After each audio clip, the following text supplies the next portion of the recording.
જય સ્વામિનારાયણ મિત્રો, સવારના બધાને મારા જય સ્વામિનારાયણ. ગઈકાલે આપણે સેવ ફાફડી લઈ આવ્યા અને રાત્રે પેકિંગ કરી નાખ્યું છે. અત્યારે આપણે નિશાળે જઈ આવી, ત્યાર પછી આપણે પાછા બપોર પછી ફેરીમાં ચડી જાઉં.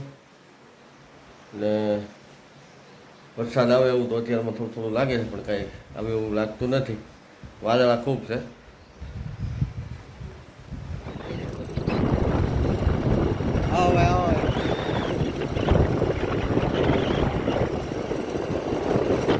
માંડવી ઘણી